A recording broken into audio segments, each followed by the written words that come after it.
দেশে কৌশলগতভাবে অবস্থিত বন্দর চালানোর জন্য চীনের প্রচেষ্টার মধ্যেই মংলা বন্দর পরিচালনা এবং সেখানে একটি নতুন টার্মিনাল নির্মাণে আগ্রহ প্রকাশ করেছে ভারত।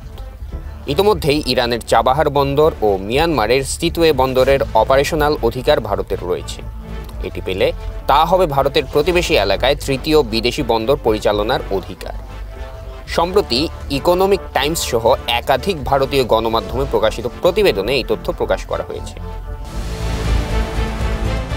ভারতীয় বিশ্লেষকরা মনে করছেন, এই পদক্ষেপ সফল হলে নয়াদিল্লি ভারতের নিকটবর্তী এলাকায় চীনের ক্রমবর্ধমান কৌশলগত উপস্থিতির প্রতি ভারসাম্য বজায় রাখতে সক্ষম হবে।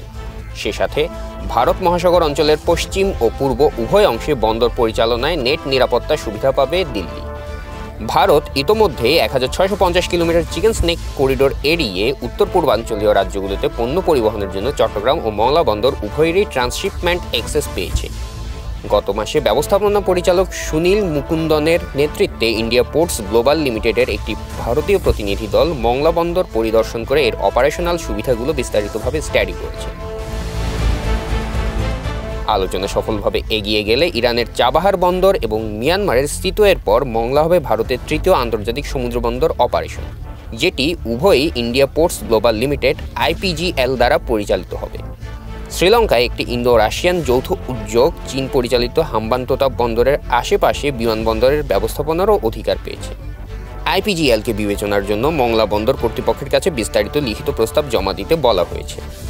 মংলা বন্দর কর্তৃপক্ষের প্রতিনিধি দলকে জানানো হয়েছে প্রস্তাব পাওয়ার পর মূল্যায়ন করা হবে এবং লাভজনক প্রমাণিত হলে সিদ্ধান্তের জন্য সরকারের কাছে পাঠানো হবে।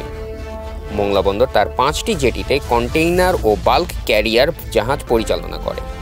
ভারত, নেপাল ও ভুটানকে দেওয়া ট্রান্সশিপমেন্ট সুবিধার কারণে বর্ধিত পণ্য সম্ভার পরিচালনার জন্য আরও 2টি জেটি নির্মাণের পরিকল্পনা করা হচ্ছে। ভারতীয় পররাষ্ট্র সচিবের সাম্প্রতিক বাংলাদেশ সফরকালে তিস্তা ব্যারেজ প্রকল্পেও জাপানের সাথে যৌথভাবে বিনিয়োগের প্রস্তাব দেওয়ার খবর গণমাধ্যমে প্রকাশিত হয়। এই প্রকল্পটিতে বিনিয়োগের ব্যাপারে চীন অনেক আগেই প্রস্তাব দিয়েছে। ভারতের বাধার কারণে চীনকে এই প্রকল্প বাস্তবায়নের জন্য দেওয়া হচ্ছে না বলে জানা যাচ্ছে।